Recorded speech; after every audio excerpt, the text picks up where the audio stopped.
Hey guys, Veronica, Andrew, and Nate here. We are Foodies Watching Movies, a podcast dedicated to awesome movies, great food, and that's about it. Check us out on the JIC network at www.journeyintocomics.com. Maybe throw some money over to our Patreon. So we can eat this week. And now, your feature presentation. The following is a journey into comics. Journey into comics. It's a journey into comics. It's a journey into comics. Journey into Comics. Journey into Comics. Network. production.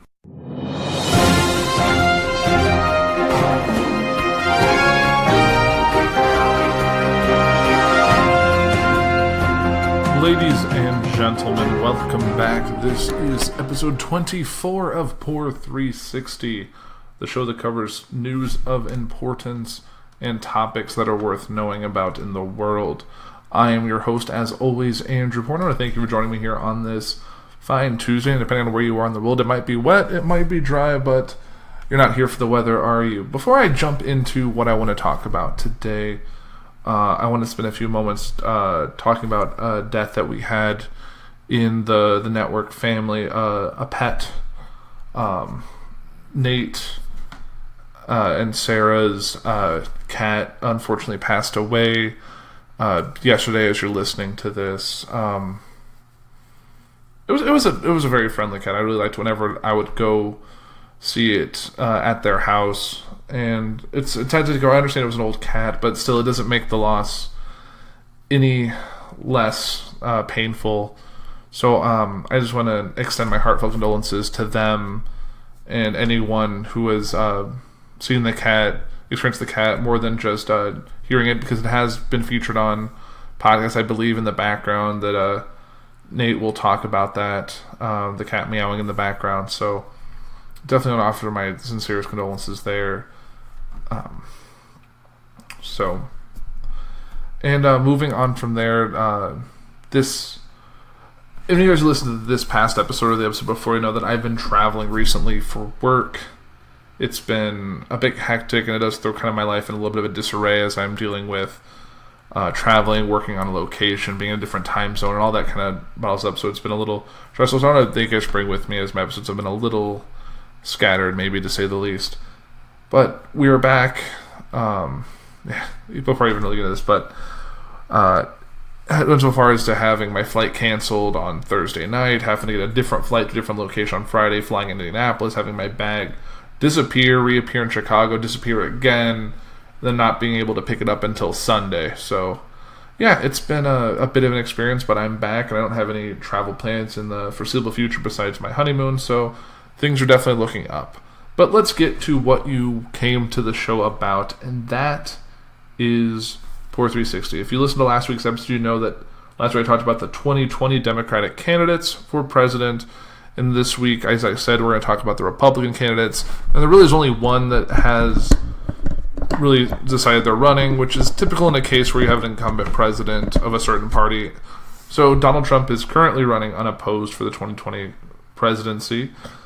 As far as I'm aware, I haven't done too much digging, but I can't imagine anyone trying to beat Trump on the Republican side at this point. At this point, if it's got to be a Democrat, it's got to be someone who's able to bridge the gap and get some of the more moderate Republicans and can woo some of the woo some conservatives and woo some liberal Democrats, and that's really the only shot.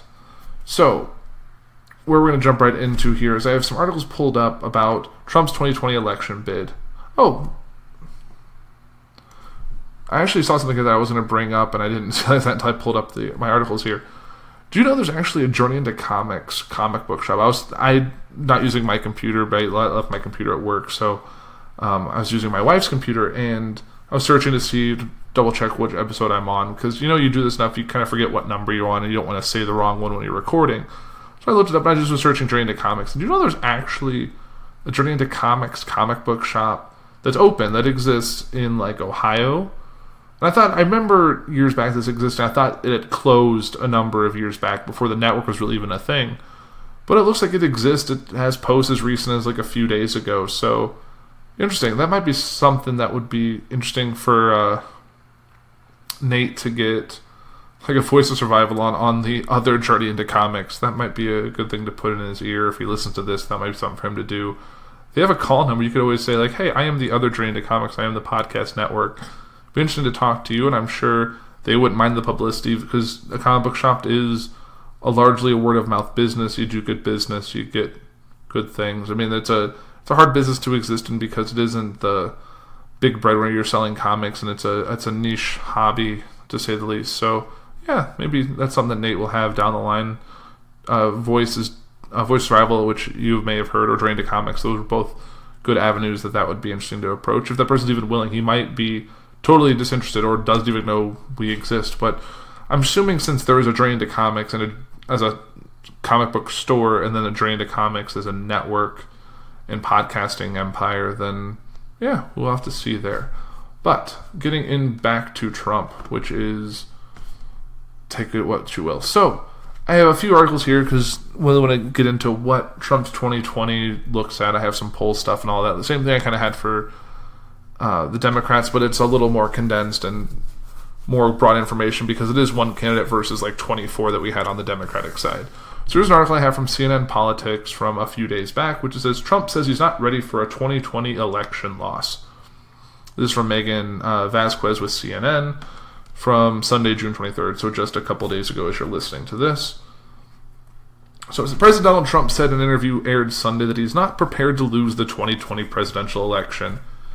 He said, it would be much better if I said, yeah, it would be much easier for me to say, oh yes, no, I'm probably not too prepared to lose. I don't like losing, I haven't lost very much in my life, Trump told NBC's Meet the Press.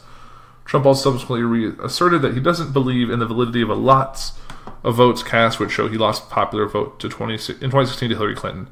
I'll say something that, again, is controversial. There were a lot of votes cast that I don't believe.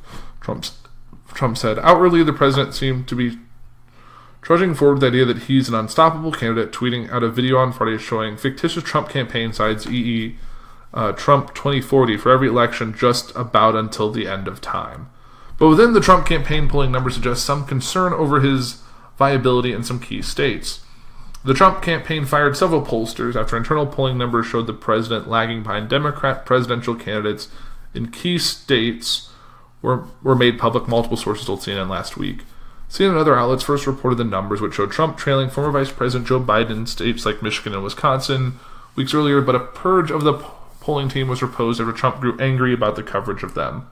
On Meet the Press, President also spoke about the upcoming election, confirming that Vice President Mike Pence would be his running mate for his 2020 run. But Trump stopped sort of offering Pence an endorsement for a hypothetical 2024 presidential run because the prospect is so far out. Trump was asked the same hypothetical earlier this month on Fox and Friends. I'm not thinking about it. It's so far out. I mean, it's so far out. That would be the only reason. Trump told Meet the Press Sunday, adding, now what happens 24, I don't know that Mike is going to run.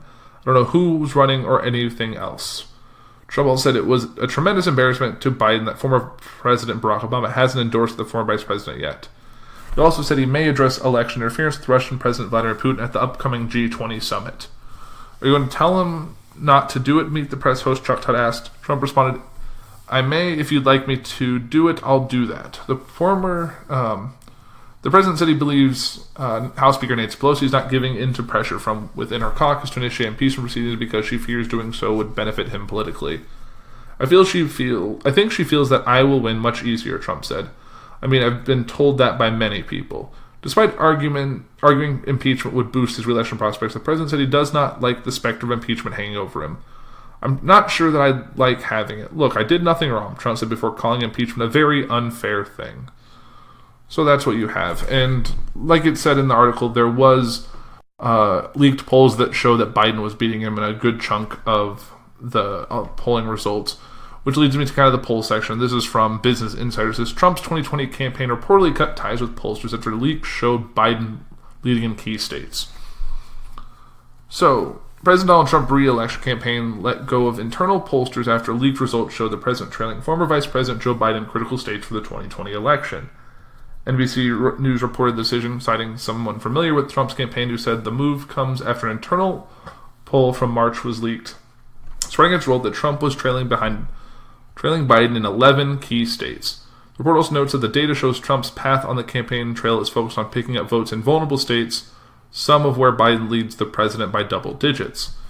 This is the latest development in the worrying polling for Trump, including results reported by the New York Times earlier this month and data obtained by ABC News showing Trump trailing Biden in Pennsylvania, Wisconsin, and Florida. A National Quinnipiac University poll released last week found 6 of the 24 declared 2020 Democratic presidential candidates would defeat President Donald Trump in a one-on-one general matchup if the election were held today. Biden's lead over Trump in the poll showed him ahead with margin of 53% to 40% overall, specifically with African-American voters 85% to 12%, female voters 60% to 34%, and among Hispanic voters by 58% to 33%.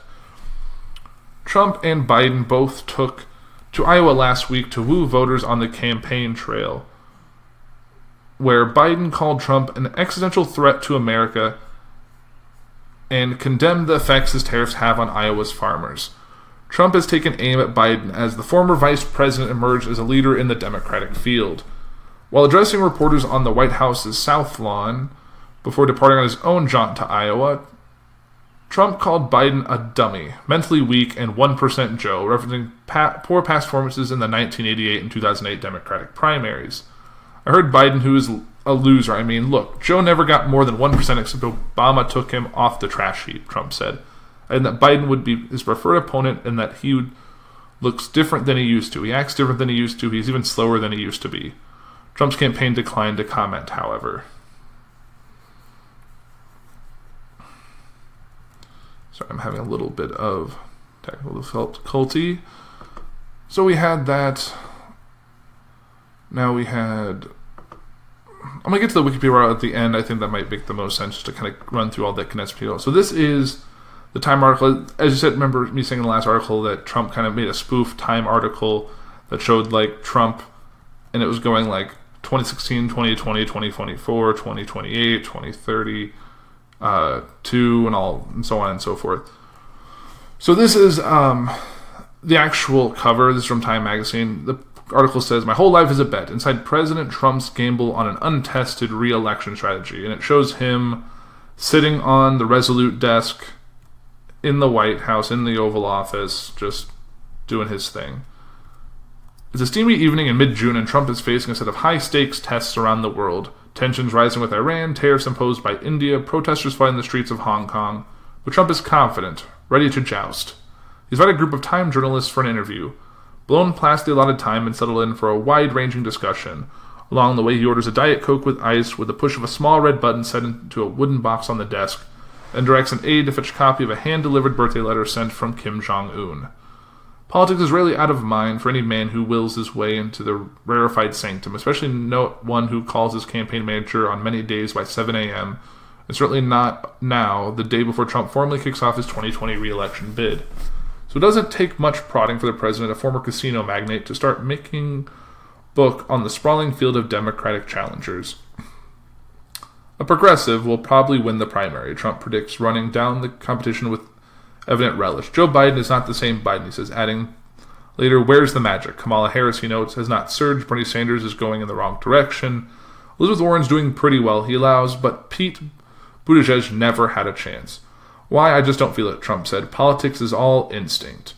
Once again, Trump is putting his own instincts at the center of his campaign. The political mercenaries who tried to discipline his impulses in 2016 have been shown the door. The 2020 campaign is unmistakably Trump's show.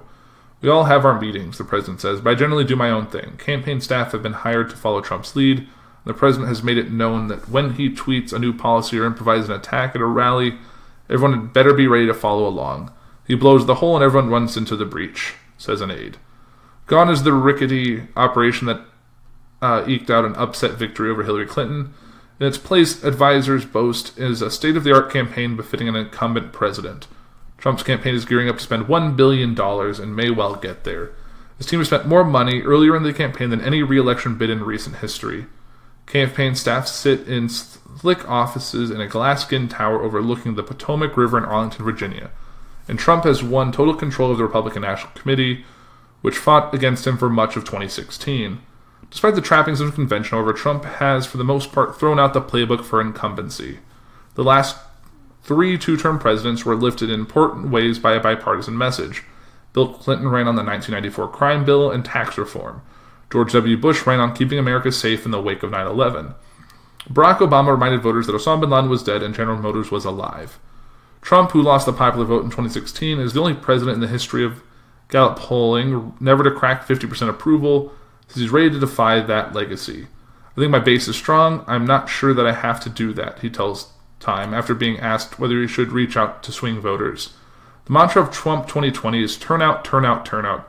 As a campaign manager, Brad Pascal puts it, people all think you have to change people's minds. You just have to get people to show up that believe in you. He's not wrong, to be totally honest. Insiders know it's a tough path. In 2016, Trump flipped 3 Democratic bastions, Michigan, Pennsylvania, and Wisconsin, by a combined 79,646 votes, capitalizing on Hillary Clinton's liabilities and energizing disaffected voters. Trump drew an inside straight, says his 2016 campaign chief executive Steve Bannon. He can't count on the luck in 2020. You have to get every effing deplorable, Bannon says, using his own Clinton-inspired term for Trump's ardent supporters. Everybody's got to show up. The key is making Trump's instinct for America's sore response the engine of the political machine designed to inflame supporters at its core. His campaign is a kind of perpetual outrage machine. It uses algorithms, automated settings on internet platforms like Google and Facebook to place massive digital ad buys anytime Trump creates a firestorm. The cycle is simple. Trump says something controversial or offensive that drives a surge of search interest in the topic, and that gives his campaign an opening to serve up online ads. The ads encourage supporters to text the campaign, take single-question campaign-generated polls, and buy Trump hats, yard signs, beer coolers, and witch hunt decals from the campaign online store, all which rakes in voter contact data. Never before has an incumbent president run a campaign this way. It is a strategy built for the new partisan era, says Princeton University presidential historian Julian Zelizer. Candidates are always done things to turn out their supporters. What has not been tested, at least in modern times, is a strategy in which all the rhetoric and all the policies is tailored around the turnout crowd and there's no effort to go beyond it. It brings us to the wager on which the gambler has staked a second term. Trump has already smashed the norms of American politics, remade the Republican Party into his cheering gallery, and taken the national news cycle hostage. Can he win a second term on the basis that he's governed in the first by playing to his base? Nowhere has the machine adapted the president as it has in the Oval Office. Over the course of Time's 57-minute interview, the case for Trump's re-election unspools through a series of set-pieces requests made to his assistants. Pressed over his commitment to get the U.S. out of a foreign war, he has a reply, "We defeated ISIS," he says. "Maybe you could ask somebody to bring me those maps," he adds. Speaking to one of his staff, soon enough, an aide brings in 3 printed sheets showing the Islamic State-held territory in Syria shrinking to 0. When asked whether the latest attacks against oil tankers near the Strait of Hormuz, which U.S. officials blame on Iran, threaten to draw America towards a new dangerous intervention in the Middle East, he requests favorable data once more. "Do me a favor, will you get that information I had yesterday," he says to an aide in the next room. "The companies of the countries that benefit from the Strait, I want to show you something. Trying to get 60% of their oil there, Japan gets 25%, we get very little. Of course, ISIS continues to launch attacks. We've taken back the caliphate," Trump says. It doesn't mean one of the crazies don't walk into the store all bombed up. It's not impossible to imagine the world economy or the Middle East descending into chaos if Trump fulfills his wish to get out of the region. Even as he downplays Iran's alleged attack as very minor, his outgoing acting Secretary of Defense announced a deployment of 1,000 more U.S. troops to the Gulf to bolster U.S. installations against what the Pentagon calls an escalation of threats from Iran. The core of Trump's pitch to voters, as well as visiting journalists, is that there's been great progress around the world on his watch. The collapse of Chinese trade talks and a mounting tariff fight that the Oxford economics research firm says will shave 0.3% off GDP in 2020 and potentially cost the economy $62 billion in lost output over the next year. It's not a failure, it's a success, he claims. I give them a lot of credit, but we've helped create China. You look at what happened over the last period of time and China wants to make a deal, he says. I'm very happy now collecting 25% on $250 billion, which is what we're doing. Few trade experts see Trump gain the upper hand in this tariff battle, but in his telling, multiple countries are looking to make deals with the U.S. thanks to his unconventional approach. He lists some only off the record again, calling for a document that provides rather weak support. Eventually, Trump just cuts to the chase. "Look, I think I've done so much. Could you bring me the list of things? Please give me 4 of them." He shouts to the door. "I've done more in 2.5 years than any president in the history of the country." 3 printed pages with 72 bullet points emerge. Economic growth is up and unemployment has stayed at or below 4% for 15 months. He signed tax cuts into law, opened up Alaska's Arctic National Wildlife Refuge to oil drilling, recognized Jerusalem as the capital of Israel, canceled the Clean Power Plan, withdrew from the Iran deal and the Paris Agreement, issued an order to make Space Force the sixth branch of the military. He aggrieved with the reception that he doesn't get credit for what he's done. The Oval Office isn't the natural venue for Trump's brand of politics. Campaigning is where he really feels at home, so Trump has merged the two to an unprecedented degree, filing for re-election on the first day of his presidency, naming a 2020 campaign manager just a year into his first term, and banking at least $100 million for the effort so far. In June, an independent government agency found that senior White House advisor Kellyanne Conway has violated a law prohibiting federal employees from engaging in partisan politics by repeatedly slamming Trump's 2020 opponents in media interviews and on Twitter. "Let me know when the jail sentence starts," Conway scoffed in May. Even as Trump sat with time, his administration was tossing red meat out the back of the campaign wagon in the form of a pledge to deport millions of illegal aliens in the country. The nerve center of the re-election bid isn't Trump Tower, where campaign mail arrives and Eric and Laura Trump have studios for television hits, or even the Arlington office tower. The node close to Trump's brain is a narrow room with a single window 2 doors down the hall from the Oval Office where Jared Kushner sits. The president's son-in-law, a former real estate developer and one-time moderate Democrat, began pitching in with policy research on trade and taxes back in 2015, then took a behind-the-scenes leadership role that November after he saw Trump ignite a crowd in Springfield, Illinois. By the end of the campaign, he had emerged as a kind of shadow campaign manager, guiding Trump where possible and reassuring worried Republicans on all fronts. He's playing a similar role this time around as an architect of the campaign and troubleshooter, talking nearly every day with Eric Trump, Republican National Committee Chair Ronna McDaniel, and Pascal. One of Kushner's main projects has been populating the leadership ranks of the Republican Party with Trump loyalists. In February 2018, he and Eric Trump installed as head of the re-election effort Pascal, a lanky 43-year-old digital marketing entrepreneur from San Antonio who engineered Trump's targeted online ad blitz in 2016. Pascal has hired about 60 staff and worked with the RNC to create an online fundraising platform known as WinRed, to complete with ActBlue, the Democratic digital juggernaut. Drawing on his tech startup's background, Pascal is also developing a smartphone app that attempts to gamify Trump supporters' engagement with the campaign by offering prizes. In exchange for getting friends to share their contacts, hosting Trump events in their home, or knocking on doors, voters get perks like better rally seats, photos with the president, signed hats, and other incentives. Pascal, a 6'8" former college basketball recruit, sees his role as Trump's facilitator. He's the real campaign manager, the real finance director, the real director of everything, Pascal says. "My job is to build a team that's ready to deal with whatever happens." More often than not, the president will go off script, and a campaign official likens Trump's knack for riling voters to an old night fishing trick, shining high-power flashlights into the water to draw quarry to the surface. The United States is a pond, the president is like the lights, and the official who requested anonymity to speak candidly, if he's not there, there's no light, fish are deep, I need a really big lure, it's expensive. But the advisor continues, when Trump lights things up with an issue like immigration or trade, it becomes easy to draw prospective voters out. A rally in Grand Rapids, Michigan in late March offers a case in point. Trump issued an off-the-cuff threat to close the damn border if Mexico didn't stop 2 large caravans heading towards the southwest border. The crowd erupted in cheers. Electrified by the response, Trump told aides he wanted to move ahead with the plan to close ports of entry. A series of 3 tweets were drafted to be released on Trump's Twitter feed the next morning, announced that the large section of the border would be closed the following week. As news stories and web searches spiked, the campaign bought digital ads about immigration. Though the president later backed off the threat, his campaign kept the momentum going by spending $250,000 over the next 9 weeks pushing out ads on Facebook and paying for clicks on Google search.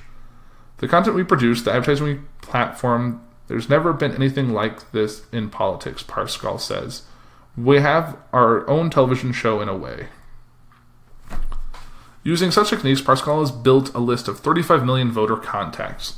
The outreach has been churning for more than a year now. When Trump barnstormed Republican strongholds before the midterm elections, officials asked attendees to text Wall or Trump to phone numbers plastered on signs and scoreboards inside the arena. Those cell phone numbers and other data collected through RSVPs helped the campaign construct a community-level map of energized supporters and prospective volunteers, a cohort they call the Army of Trump. Since 2015, Trump issued rallies for the potent cocktail of tribal resentment and rage. They thrilled the president as much as anyone. Talking to Time in the Oval, he boasted of 120,000 people requesting tickets to his official re-election kickoff on June 18th in the Orlando area. This is the size of Madison Square Garden. I think it's slightly larger, he says. It's where the Orlando Magic plays. It's packed. We'll have thousands and thousands of people inside, or outside. The familiar slogan has been updated. Make America Great Again has become Keep America Great. But the tone of the show is not. Trump promised in Orlando to build a wall to keep out dangerous aliens and called the Democrats' immigration policies the greatest betrayal of the American middle class and, frankly, American life. The swamp in Washington still needs draining, according to the president, even though it's now his bog. The crowd's enthusiasm waned when he talked about his achievements, but it broke out in raucous calls to lock up Hillary Clinton when he mentioned her name. Our radical Democratic opponents are driven by hatred, prejudice, and rage, he said earlier, pointing out House efforts to investigate his 2016 campaign ties to Russia and possible obstruction of justice by the president. They want to destroy you, they just want to destroy our country as we know it. Jim Messina, who ran President Obama's 2012 re-election campaign, says this approach helps Trump dominate the national conversation on issues like immigration that motivate his base. Democratic strategists worry that the Trump campaign will have the chance to spend tens of millions of dollars building a campaign in the field and defining his opponent for months, all while the Democrats are mired in a long and brutal primary battle.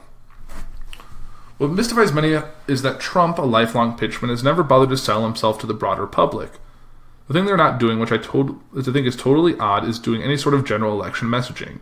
Messina says, by this point in the 2012 election, we were in the Midwest trying to tell the economic recovery story, which you would kind of expect them to be doing right now. Instead, every single thing they're doing is about the base.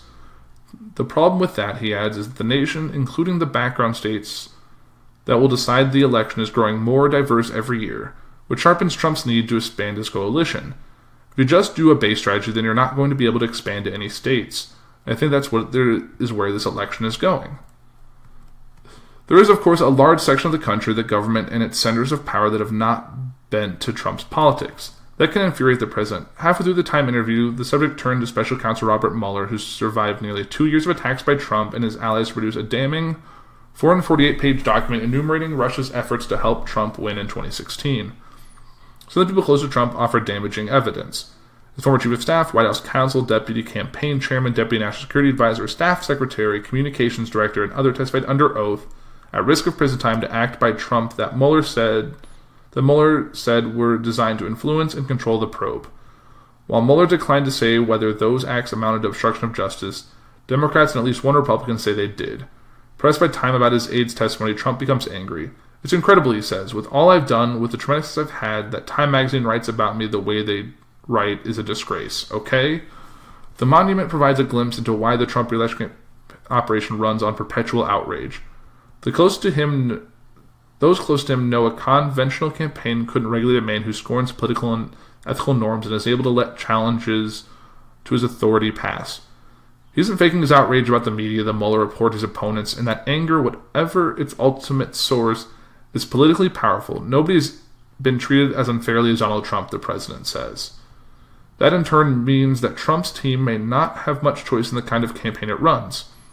A unique challenge Trump campaign will always have is Trump is not tethered to the campaign, says Robbie Mook, who managed Clinton's 2016 presidential bid. He's going to go out and do whatever he does every day, so his campaign will have to figure out strategically and tactically how to cope with that. The machine that Kushner and Parskov built is designed to harness the power of Trump's grievance message, which resonates with tens of millions of voters. He's not pivoting, Kushner tells Time. The president is who he is and doesn't pretend to be anything else. But they also recognize they need to do more. The campaign is knocking on doors in African-American enclaves in Florida and North Carolina to talk up the landmark prison reform law Trump signed in December 2018. It's also testing out a pitch to Latino voters in New Mexico and Nevada on Trump's Chinese tariffs. The number one issue driving Latino voters to like him and support him is his fight against China, a senior campaign official says, and that the campaign is working to figure out why that's an animating issue. But cranking the outrage machines for so long may make it hard for voters to hear a subtler frequency. Privately, some Trump advisors say they need to do a better job touting the president's record, especially on the economy. But can that message break through the pain Trump's tariffs have caused for many voters? And in the meantime, a large chunk of the campaign budget is still being spent on hot-button topics like immigration. They're trying to say they're running a normal campaign and doing outreach, says Messina, who now tracks ad buys for his consulting firm. It's all a show. For the moment, polls show Trump trailing Democratic frontrunners in some key states. Trump is being briefed on polling data at least twice a month, and in the past few weeks has been requesting more granular breakdowns according to a former advisor who speaks to Trump. He's aware that he's not beating any of the major candidates right now one-on-one nationally, the advisors say. He fired some of his pollsters after internal surveys were leaked showing him trailing Biden. Trump himself doesn't seem to know whether he can really beat the odds. Still fuming about Mueller, Trump keeps coming back to the investigation and makes contradictory claims about its effects. Based on the economy, I should be up 15 or 20 points higher, he says. But the thing that I have that nobody's ever had before, from the day I came down that escalator, I have had a phony witch hunt against me. Minutes later, he asserts the opposite. The Mueller probe turned out to be an asset, he says, because it really energized a base like I've never seen before. There's no question, Trump has significant advantages as he looks ahead to the re-election fight, beginning with time and money and the biggest megaphone on the planet. In this position, most incumbents would appeal for 4 more years by pledge to unite the country. Casting this approach aside makes him historically unusual. For incumbent president, says Timothy Naftali, former director of the Richard Nixon President's Library and Museum, he basically wants to beat the House politically. Again, whether he wins his bet or not, Trump's campaign will test the power of outrage. And actually, after reading all that, it seems like, as much as you might disagree, I think they found a way to make Trump's message expand, go where you didn't think it would go before. I didn't really think it changed, but it seems like they found a way to at least laser focus a campaign strategy that befits Trump's personality and nature and off the cuffness that he exists in. So we'll kind of have to see how that shakes out. He still has an uphill battle, but man, there's going to be a fight next year for the election. So we're going to have to see what happens there. And there's a lot more information on that than I wanted to get into, and I think we're already running a little long on the podcast, at least for how short I kind of keep these. But let's run through a little bit of information here about the 2020 campaign from Donald Trump's Wikipedia page for his campaign. So let's see what we got here.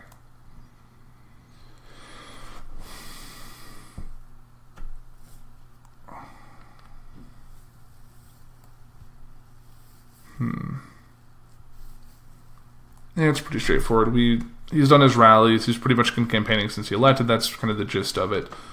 But we've shown one side, let's show another. This is an article from Breitbart, which I know what you're thinking. Breitbart is definitely very much Trump's kind of paper next to Fox News. Breitbart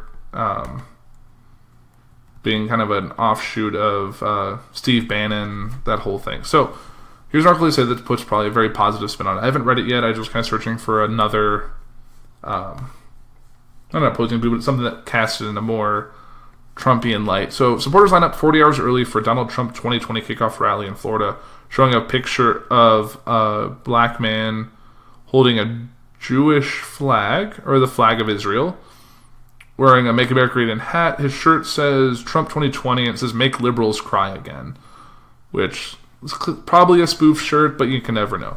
So President Donald Trump's supporters began lining up in Florida on Monday morning ahead of its scheduled campaign launch on Tuesday. This was Tuesday, June 18th. Local media reported 8 Trump supporters began to camp out at 2:30 a.m. on Monday as the first in line at the Amway Center in Orlando, Florida. On Twitter, Trump said the rally would be record-setting. After the campaign received over 100,000 ticket requests, the arena sits 20,000. Our country is doing great, far beyond what the haters and losers thought possible. It will only get better, Trump wrote. The campaign plans to kick off the event at 10 a.m. with food trucks, live music, and will set up big screens outside the stadium for Trump's speech. Inside and out, the excitement at this Trump rally would be something to remember as President Trump makes history, Campaign Chief Operating Officer Michael Glassner said in a statement to reporters. Oh, I guess that was all it was. Trump also tweeted, big rally tomorrow night in Orlando, Florida, looking to be setting records. We're building large movie screens outside to take care of everybody. Over 100,000 requests. Our country's doing great, far beyond what the haters and losers thought possible, and will only get better. One thing that still kind of baffles me, as I kind of think about Donald Trump and his kind of his personality as president, is that he's never really grabbed onto the POTUS Twitter handle. I think he's used it maybe like a dozen times since he took office. He much prefers to keep his regular Twitter handle, the @RealDonaldTrump. I think either Donald Trump or Donald J. Trump. I'm not sure what he actually does. But it's kind of interesting that he doesn't actually... he's a very unconventional candidate, and so a lot of people discounted him in the 2016 election, but we've seen through what has happened, obviously, with the 2016 election, and as he's kind of fluctuated in the polls and with his campaign and all that since then, that he's very much a viable candidate. There's not like oh, Trump's definitely going to lose in 2020. He might lose. It's still anyone's game. It really need to, if they even want to have a good challenger against him, there needs to be a unified Democratic front.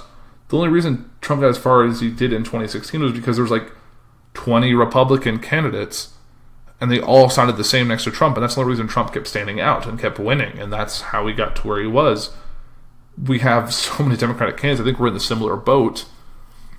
We're going to end up infighting on the Democratic side until two people stand at the top, and if that's Biden, if that's Bernie, if that's Warren, if that's Buttigieg, if that's Kamala Harris, we don't really know how that's going to shake out. We just have to be prepared to, once this happens, we need to become unified. We saw that after Bernie Sanders lost the Democratic primary to Hillary Clinton, that his supporters, some ran to Trump because they didn't want Hillary Clinton. They were so against her that they would rather have Trump than her. So we got to be united if we want to see the outcome we want in the election. I'm not saying you have to vote Democrat. You're fully entitled to vote for whoever you think.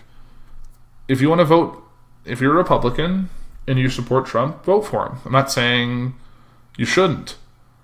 But you have to be 100% against the person you're voting for. You shouldn't vote for a person just because they're the opposite of what you want. There's the whole point I've been seeing a lot of is anybody but Trump. At that point doesn't make a lot of sense to me. You have to be happy with the person you're voting for. If you're only voting for the Democratic candidate just so that Trump will lose, you're not going to be happy with the next 4 years of that choice you made. At least if Trump gets reelected, you at least have that outrage that the candidate I won didn't win, and he still didn't win in the general. Like, but you have to stand behind that choice. Yes, I know a lot of people are saying you should support whoever your party's candidate is, which there is benefit that you can see an agenda that's more in line with what you want, but you have no idea what that candidate could do. People make campaign promises all the time and then change them once they're elected. It's how a lot of politicians exist. So it's just something to keep in mind as we move closer and closer to this 2020 election. We still have many months before we'll see a firm Democratic frontrunner. We still have all the debates coming up. We still have the primaries to deal with well before the general. We're still over about a year and a half before the general election. And who's to say what we're going to be doing with that? We could be in the middle of a war. And we don't usually get rid of a wartime president. That's just a fact that we've dealt with for decades. So just keep that in mind as the election gets closer. Don't get bogged down by the stupid partisan politics of it all. Just find a candidate, support them, and if you want to support them through the general, even if they don't make it through the primary, that's on you. But stand by your convictions. Don't bend to the will of everyone around you. Peer pressure is not okay. But I think that'll do it for Puhr 360 for this week. So that's been quite an episode, and I'm looking forward to bringing you another episode of a topic that you'll find out about shortly for episode 25, a milestone episode. I've hit episodes... I know normally if I would have kept up with the Puhr report that I started way back when, I'd be approaching episode 100. I understand that's a milestone that will be hard for me to achieve now that I'm on kind of the third iteration of my show. It's evolved a lot, and I think, yes, I could have evolved and kept the name, but I think I had to try these different things out to try and find a balance, to try and bring something, not to try and be something that I'm not, and that's what I've had to bring. And when I get to that milestone of 100 episodes, it'll be something special, and it'll be something I'm looking forward to, whether it takes me 75 more weeks, whether it takes me 150 weeks, whether it takes me 5 years. I will get to that point, and it'll be great. And if I never get there, that's fine too. Podcasting isn't for everyone, and people get on and get off very often in this world. So just do your best, whether it comes to whatever you're looking forward to in life, whether it's politics, whatever you want to do, give it your all and just hope for the best.